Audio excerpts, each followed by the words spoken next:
Good afternoon, my lovely friends, and welcome to day 8 of the Advanced Healing course, including psychic surgery. Now, I have in the previous parts of the course given lectures on the first 5 rays of the 7 primordial rays of healing.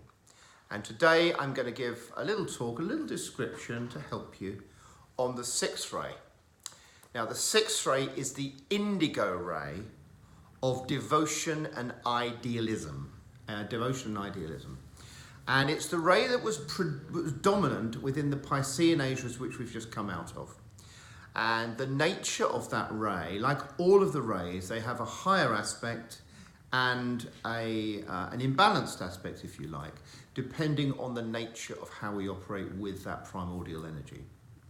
Now, in the Piscean age, the lower aspect often came out, not always, but often came out. And the lower aspect of the ray of devotion and idealism is fanaticism, fundamentalism. My way's right and your way's wrong. My religion's right, your way's wrong. And if your religion doesn't agree with my belief system, we're going to kill you. We're going to persecute you. We're going to torture you. We're going to silence you in some way or other. Sound familiar? Well, unfortunately, that was the familiar tone for a couple of thousand years. Particularly in the West, but not just the West, in the East too. So, in the 3rd century, after Christ's birth, when the bishops of Nicaea came to Constantine, they came with a way to control and manipulate the growing Gnostic Christianity, because until up that point, Christianity, you could be killed for, you could be persecuted for it. And so what they did was they suggested to Constantine a way round the political challenge of the love-based religion that the Krishna, Christ, crystalline energy showed and demonstrated. And the way round it was to put all of the religions together that were around at the time, so paganism, the worship of nature, the connection to nature, including with the Essene traditions and the new Gnostic traditions that had come through. And then what they did was they ruthlessly edited this New Testament. They took out things that they felt were difficult to control, like, for example, the book of Thomas, which talks about reincarnation, and they put it in a control system as the new ideology, and they called that the Catholic Church. And so Roman Catholicism emerged after the Council of Nicaea in the 3rd century and became the dominating force in Europe, and still in many ways religiously is. Obviously, there was reformist aspects that occurred many years later, and those reforming aspects, in a way, were just a worse version, if you like, of Catholicism, because at least with Catholicism, we had elements of the pagan natural religion connecting to the cycles of the planet, the earth, the moon, the stars, the sun, and the solar cycles, the seasons, etc., connecting to earth and nature, was a very beautiful way of operating on this earth. And that was, of course, subjugated by the Romans with the introduction of the Gregorian calendar. And the Gregorian calendar has no basis to any cycles.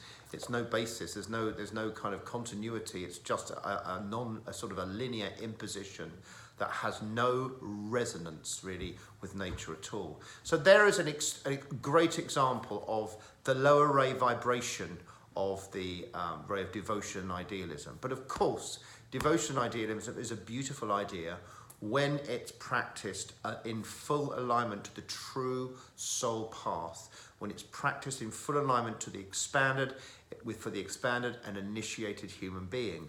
So that's what I'm going to focus on today. We know about the fanaticism, fundamentalism of many religious systems, particularly in Christendom, but also in the Islamic tradition.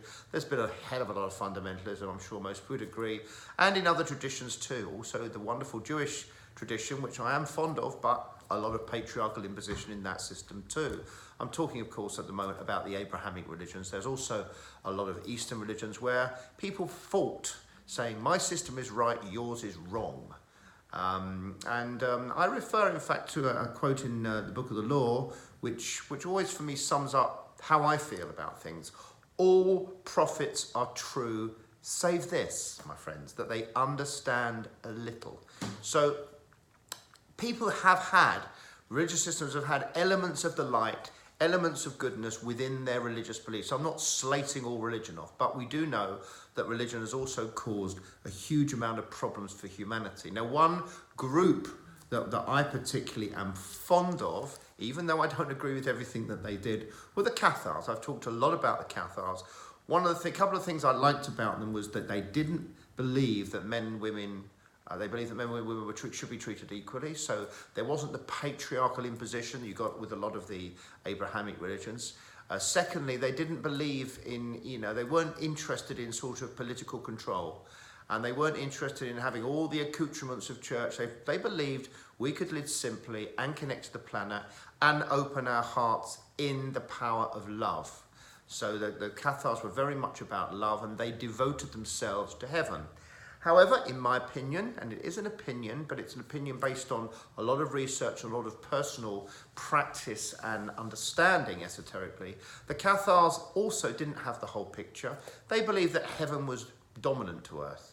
And the work that I teach is not about dominance of one aspect, but about integration, the integration of heaven and earth. And it's quite interesting that the Roman Catholic Church, Roma, is the reverse of the word amor, love. And interestingly, on another aspect, in my system, the high heart is linked to the 7th letter of the Hebrew alphabet, Zain. The Atu is ruled by Gemini, but in my system it aligns to Capricorn. Now, Zain is the lovers or the high heart, okay, sometimes called the brothers. And Zain is a reverse of the word Nazi, as one of my talented students revealed to me recently on retreat. I thought was a very interesting revelation or insight. So what a lot of these groups have done is they've taken often a pure idea and they've bastardized it, reduced it, reversed it in not a good way, in a bad way to control and manipulate. We can of course think of the Nazi swastika, taking a beautiful symbol, the Wheel of Thor, from the Hindu tradition and reversing it, so bastardizing it to utilize as a control system, going against the natural rhythms and flow of the universe. The work that I'm teaching with the 6th ray, the ray of devotion and idealism, is about finding our true soul path, learning and finding and identifying why we're on the planet, what is our purpose of being here, what is our soul path, what karma do we need to clear, and how can we devote our energy and time most effectively to the highest ideals, not limited by what we've been told, but being a creative, open-sourced person. All the work that I teach, I talk a bit in terms of open source. The word kathar comes from the word katharos, which means open and purify in Greek. So this work is about purifying the light body, the chaos, the chaos, which is the source, the primordial source, and the ka body is the name that the Egyptians gave to the subtle energy fields. Now, we tend to define things in terms of what we see. And for most of us with a shut down third eye, we see just the physical body, which is fair enough, and there's no judgment or criticism of that. When we work with the third eye, the pineal, the pituitary gland, and really work to cleanse it and open ourselves up, we can start to see that the definitions that we have of things are actually perhaps not as linear as our consensual belief systems previously thought. And so this non-linearity is an essence of the true nature of the universe. Yes, there are harmonic principles, which I teach and show people. Yes, there are sacred geometrical intersections and vectors of slow down light that facilitate and collapse to formulate the reality we perceive through our cognitive minds and our sensorial apparatus. But that limitation, for convenience purposes, can also be opened. And this work that I teach is about opening our light body, opening ourselves up to our true purpose, to our true nature. And that nature is not limited to cognizing through the slowed down light of this dimension. We can operate in a multi-dimensional places. And this is what the ascension process really is about, operating on a multi-dimensional level. So what is the ray of devotion all about? Well, a few years ago, some 14, 15 years ago, the masters started to show me that the Chohans, or the ascended masters that overlit the primordial rays to help and support the earth in its transition, were shifting some of their jurisdictions. They were shifting it for different reasons. Sananda Kumara, for example, who overlit the Yeshua, the Christ energy, the Christ consciousness, which was very much the sixth degree, had moved to scientific illuminism. And Master Hilarion had moved from scientific illuminism, for example, to creative intelligence. And the reason was that, for example, with the scientific illuminism, it was about the Christ energies, the open-hearted energies, going into science and helping us open it to a non-linear element. And similarly, with Paul the Venetian, coming previously from the artistic elements, Paul the Venetian now overlights the sixth ray of devotion and idealism.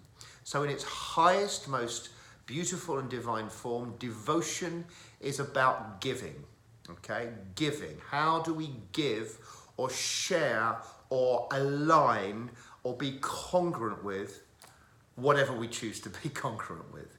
And the ideas and what's happened, unfortunately, in history, a lot of people with good intention have devoted themselves out of alignment to the true rhythms and cycles of the universe. That doesn't mean to say they're bad people. I know I've met quite a few fundamentalist people, and they believe truly that their fundamentalist ideas are the right ones and everything else is wrong. But I look at their nature, and they tend to be very rigid in thinking. They tend to, things to be very reductionist. And what's really happened in this new age is we've moved beyond the types of thinking that were hallmarked of the old age. I'll give you an example. Sir Isaac Newton had very reductionist ideas about the universe, and he was a brilliant, brilliant mathematician who formulated things like calculus, for example. He formulated and worked out, identified the equations which could explain the basic mechanical interactions and forces at this level of scale. And it really did wash, and the Industrial Revolution was born, and people and scientists and the scientific community took it on board and thought that was it. I personally had a problem as a 14-year-old trying to come to terms with the clock-like reductionism that I was taught in O-level physics, thinking there has to be something a little bit more. If that was the case, surely we live in a fatalistic universe. And that went against my spirit as a reprobate, which I've always been, that we can go out and be as gods. We can co-create our reality. We don't just have to live out a predestined reality. Although I accept that there are destiny points within that expanding matrix of our time flow. So, what happened? Well, something major happened at the beginning of the 20th century. Somebody who was called a dull boy at school, but was also a bit of a reprobate, dared to question the Newtonian physics of Sir Isaac Newton and came up with something slightly different. His name was Albert Einstein. Now, Albert Einstein had a feeling, had a sense, he was a very intuitive human being who was dyslexic, had a sense that actually things were not as set as we had been told. And in fact, he believed or felt that perhaps gravity itself could bend light. What he did was he pointed his telescope at the orbit of Mercury, which is the smallest planet and closest to the sun, and noticed that it appeared that Mercury was wobbling. Of course, it wasn't actually wobbling. Its orbit doesn't wobble. No orbits wobble in that sense. But the light from Mercury was being bent by the strong gravitational force of the sun. So it appeared to wobble. And from this, he was able to extrapolate eventually his theory of relativity, that we exist in a universe that we can create that is not predestined, that in fact has many aspects of it which are non-linear by nature. And this, of course, rocked the scientific community. And a chap called Erwin Schrödinger went even further when he started to, a chap called Max Planck went even further when he started to understand and postulate the nature of the quantum field, where the laws and the universal mechanical laws identified first by Sir Isaac Newton literally collapse and a new twilight world of quantum physics emerges. So all of this upset the reductionist, focused ways of thinking that were hallmarked by the Piscean age, ruled by the blue ray, the indigo ray of idealism. So the ideals shifted, and people started to open up. Scientific communities, it was a little bit slow at first. Einstein had to learn the dry and dusty mathematics of the academics of the day to show them what he felt intuitively. Not everything is as what it seems. We don't live in this Aristotelian universe. We live in something quite different where we can co-create our own reality. With laws, there are laws in existence for sure, but those laws can be bent into certain circumstances and they collapse at other levels of scale. So I thought I'd give a little bit of a background about the nature of how the indigo ray has been operating the last 2,000 years and how we can utilize this primordial force that cascades through the dimensions of slow down light and operate utilizing its functionality for the greater good. So the question I would ask ourselves, first of all, and it is actually the most important question that anybody on the planet can ask themselves personally, and that question is, why am I here?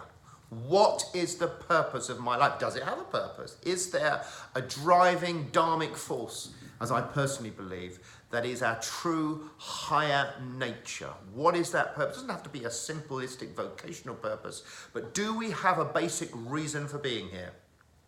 Perhaps it's just a clear karma. Perhaps it's to repair things where we fell out with people in previous lives. All those things I accept. But more than that, I personally believe that all of us have a higher aspect of our consciousness, a holy guardian angel, a genius, a higher self, a best self, a God self, an overself, whatever you want to call it, a dharma.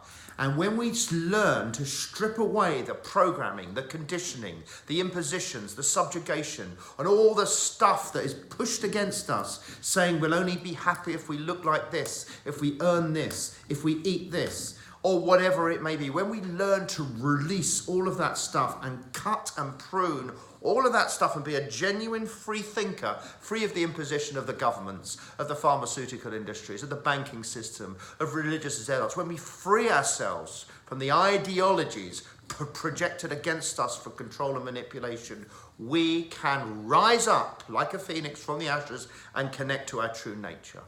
That true nature, my friends, is what the indigo flame, the indigo ray, really should be utilized for. Devoting ourselves wholeheartedly with every cell and molecule and atom of our body to living our true path. Because, my friends, when we learn to be strong, to be courageous and cut away the negative things from our lives, to strip and release all the things, many of which I accept have been messages for us. But when we really learn and embrace the idea that we can rise above the limitations of those things projected against us and live our true soul path, our truth, then happiness, great health, will be rewards for us. And happiness and great health may not come immediately, because to live with an independent mind is to be something that's challenging the established system. I call it the number 11. The number 11 represents magic, creativity, and those that have thought outside the box often have fallen. It's been difficult for them. We think of people like Tesla. We think of people like Aleister Crowley, Van Gogh, many others who in their lives were geniuses, but perhaps weren't recognized immediately for such. But when we can step outside the limitations and truly live it and associate with like-minded people, we can really find happiness. Because, and this is the key factor, in this new eon or age, we have a unique opportunity to connect with like-minded people, and the awakened people are growing, realizing and recognizing that a lot of the stuff we've been fed is actually not true. A lot of the things that we've been told are the basis for our happiness are not. The basis for our true happiness and personal power does not come from outside, it comes from within. So by utilizing the indigo ray and devoting ourselves wholeheartedly to finding our true path, our true nature, and accessing that power and living it, we can be liberated human beings. And that's what this ray should be best used for. Devoting ourselves to that true essence.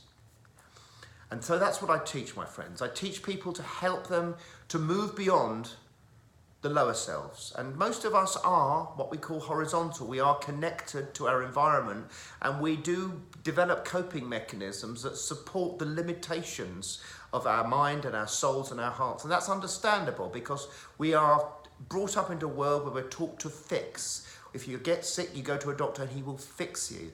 I don't fix people, but I do my best to help people fix themselves, to recalibrate themselves where necessary. And the indigo ray is a wonderful way to do that.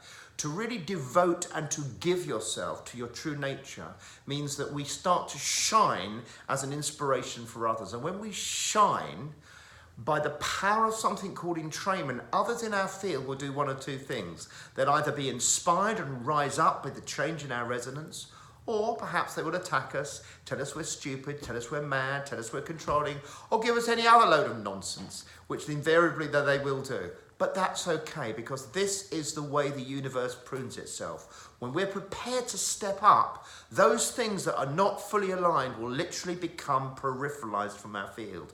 I've seen it again and again and again and again. And similarly, and conversely, when we do rise up, there will be new people, new things, new opportunities that are congruent with the new vibration that we hold. And if we hold that vibration from a heart-centered place, from a place of genuine caring and openness, we can transcend the limitations of political debate. We can transcend the limitations projected against us. We can transcend the limitations of our health. What is supposed to be will be. And rise up and actually create, utilizing something they now call quantum entanglement, new, better, more fortuitous realities for ourselves. And that's the beauty of the indigo ray. By devoting and opening ourselves to giving to our true path, we can bring in the things that are aligned to us. So the most important question we can ask is, what are we doing on the planet? What is our soul purpose? And my friends, the most important thing we can do on this planet is to live that soul purpose. Because when we do, the good things will happen. They may not happen immediately. There may be some painful healing crisis or transition. I accept that. But the path to happiness, the cruel, twisted, gnarled path, as the Apostle Paul said, to heaven is a path worth treading. And by accessing the devotional ray and calling in the power of Paul the Venetian, you will get assistance from the universe to living your truth, your highest reality in this current incarnation, and evolving at a breathtaking speed. That, my friends, is what this ray can deliver to you. Thank you, and have a wonderful evening.